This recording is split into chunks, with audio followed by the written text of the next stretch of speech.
Google Jamboard is an excellent digital canvas and whiteboard application. In this video, I'm going to share you all you need to know about Google Jamboard. So first of all, let me show you how can you start Google Jamboard. If you go to Google homepage and in the top right corner, you'll be able to see that Google Apps icon. If you go there, you just need to scroll down because it's not there in the top part of the all application list. You just need to go down. You'll be able to see Google Jamboard here, right? So now you can move it around here and there. Maybe I'll put it here. And if you click on that, it will launch Google Jamboard. So this is option number one. Another second option is that you can see that if you open any of the browser window or maybe a tab and you type jamboard.google.com, that will also launch Google Jamboard. Another option is there whenever you are inside any of the Google Meet meeting, from there also you can invoke Google Jamboard. Let me very quickly start a meeting and let me show you how you can do that. I have started a new meeting, and here if you go to these three dots and then you click on whiteboard, then you will be getting a couple of options. There if you click on start new whiteboard, it will launch your Google Jamboard. So these are the three ways mainly using which you can launch Google Jamboard. Now let me show you how can you work inside Google Jamboard. So first of all, if I close these options, maybe this Google Meet option. Now currently I'm in Google Jamboard dashboard. So here there are certain options. First of all, you will be able to see what are the all Jamboards are already available, whatever you have used earlier. Second option is there are some filters like owned by anyone is the current default option. If you select that only owned by me, then it will only show you those options where you created those Jamboards. So you can filter it out from here. There is a view option also. You can change it to row view or maybe grid view. So between these two views, you can toggle. And also there are a couple of more options. One option is to refresh in case any of your new Jamboard is not visible, that you can refresh and get that view back. And second is that how you wanted to filter the search and show this particular Jamboards here. So these are the very basic options you can also check. Whenever you need to create a new whiteboard, what can you do? You just need to go to bottom right corner of the page and there will be one plus button that is new Jam. If you click on that, it will open a new Jamboard. Now here there are certain options. It's a very basic application. I will just take you through the few of the options, but it can produce an incredible result if it can be used properly. First of all, your file name. Currently it's a default name, Untitled Jam. You can name it as per your requirement. Maybe let me name it test whiteboard. And if I click OK, then it will create. So now there are certain options here. First of all, I would like to talk about set background. Now it's in a white canvas, right? Everything is white. Now if you click here, you will be getting some of the options. So whatever format you want, maybe if I select this blue line, then I'll get this canvas in blue line like a ruled page, right? So this is one way you can change. Second is you can click on this particular button to clear the frame. So it cleared the background, whatever I said earlier. So if I go ahead again and change the background, then I'll be able to start working. So now let me show you from one of the options that is to maybe we can start with. That is one of the text box. If I click on this particular text box and I click anywhere inside this board, then it will give me option to start writing.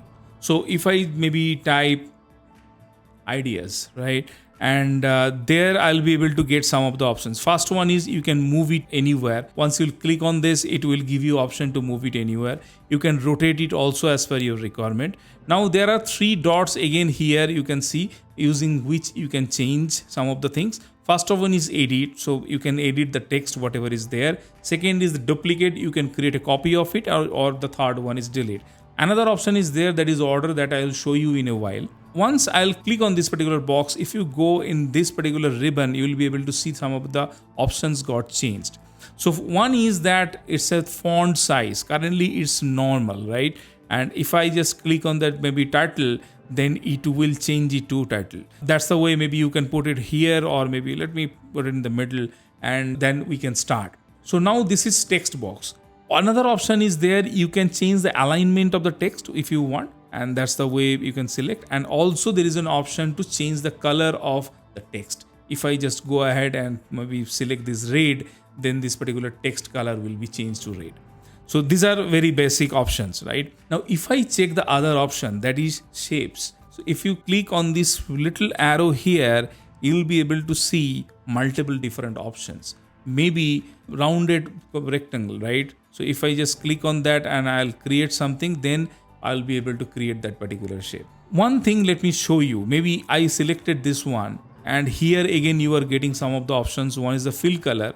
If I just maybe fill it with a maybe blue, and there is another color which is for the outline, and if I select anything in the maybe the dark one. So now this is one rectangle we created. Now if I click here and go to these three dots, I'll be able to create another copy of it, that is to duplicate. Now these two got created. If I now change this particular color to maybe green, and now if I wanted to change the order of this particular green box, what I can do, I can click here in the order, I can click on send to back. So that's the way you can change it in the order. So this is the way maybe you can use it for the shape. So all the different options are here. Whatever is relevant for you, you can start using it. Now coming to the next one, that is add an image. So there are multiple options. If you click on that, what it will do, you can browse and you can upload any of the picture from your existing computer. That's one. Second one is by URL. So you can just paste an URL, and from web it will bring the picture and it will paste it here. Third one is camera. If I click on this, it will invoke my camera, and it's now you can see that it's asking for the permission. If I click allow, then it will start my webcam then and there. Currently I selected a virtual camera, that's why this particular screen came up. Let me click on cancel. And other options are there, like Google image search. You can just go and search something here. Maybe let me type students, and if I search, I'll be able to get some of the pictures. So if you want to add any of the picture and click on insert, it will directly get pasted in your whiteboard. So that's the way you can use it. So there are other two options, that those are Google Drive and Google Photos. I'm not going to click on that because it will open my Google Photo library and my Google Drive. So you can select these options and you can insert a picture from here also. Now let me click on cross. Now the next option I wanted to talk about, that's a sticky note. And it's a very important one. So if I click on that, I'll be able to select multiple colors and which color sticky note you want, and maybe and whatever note you wanted to take, that you can take, right? Maybe if I type idea 1 and I click save, then this one will get created, that is idea 1. Now I can move it here and there, whatever the way I want it to. I can maybe create a duplicate copy, and I can go to edit again and I change the color and I type idea 2 and I save. You can use it. Maybe you may have used a Kanban board earlier, and maybe you'll be able to relate on this particular whiteboard and you'll be able to make use of it. So I'm just showing you the options available, but you can use it in your day-to-day work, and it will be a very helpful tool to collaborate together with multiple people. Now let me talk about the next one, that is a select tool. If you select this particular arrow, and you'll be able to select any of the object and you'll be able to move wherever you want it to. So that's one. I'll come to the eraser next, but before that, let me show you the pen, whatever the options are there. If you again click on this particular little arrow, you'll be able to get multiple options. There is first one is a pen, second one is a marker, third one is a highlighter, and fourth one is a brush. And you can change those colors also. So whatever you will choose and whatever the color you will choose, accordingly it will work, right? So here you can see that using the brush I can draw something. So you can be really creative on this particular area and you'll be able to use this particular tool. Now I'll come back to the eraser part, and if you use it, it's normal, but you will be able to erase some of the part, whatever you wanted to erase from your whiteboard. So these are the very basic options available. So whenever you will be selecting any of the tool from the left pane, accordingly options in this bar will get changed. So just look for that and accordingly use it.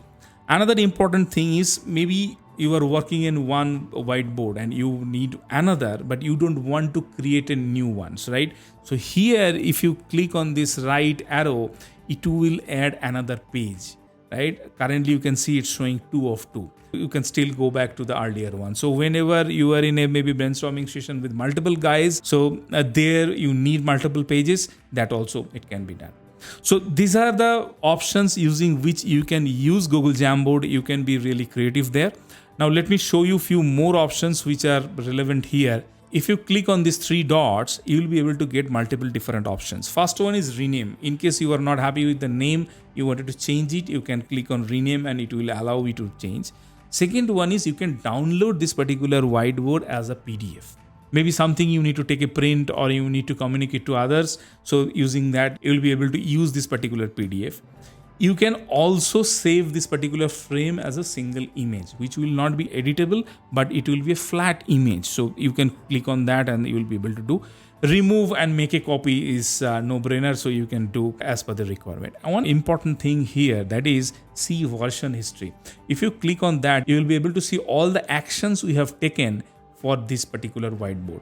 So all those, whatever we have done, so all those history are there. So you can go back to any of the option. You can see from the first step of the creating this particular whiteboard to whatever we are in now, all those actions are recorded step by step. So this version history can be really, really helpful in some of the scenarios. Okay, so this is automatically it gets saved. You can also choose this particular option in case you wanted to manually change the name of this particular version and then only it will get changed. That's the way also you can use it, but I'll make it to the default. So that's very useful. So this is all about Jamboard. In case now once you are done with your Jamboards, then you can go back to this particular Jamboard home. You will be able to see all of your own Jamboards here. In case you wanted to share with someone, so that also you can do. If you click on any of the Jamboard, you'll be able to get that particular option. You can see there is one button that is share. So if I click on that, it will give you some of the options. First one is that you can share with someone. You just need to type an email ID, and once you'll click done, they will be getting an alert with this link of this particular Jamboard and they will be able to use it. Also, you can change some of the settings here. If you go to this gear icon, you will be able to get 2 options. One is that editors can change permission and share. Whoever have editor access, they can change this permission if you want to allow. And viewers and commenters can see the options to download, print and copy. So if you want to restrict the download, copy or print of this particular Jamboard, you can also do that. You just need to uncheck this particular second option. So these are the options available for sharing and you can use it. You can also copy the link and share with someone. So whoever will have the link, they will be able to access it. So these are the ways using which you can share your Jamboard with other people. So this is all about Google Jamboard. If you have any specific query, you can mention in the comments tab and I'll try to answer those as soon as I can. If you learned something new today, please like this video. Also consider subscribing to my channel if you wanted to watch similar content in future. Thank you for your time. Bye bye for now.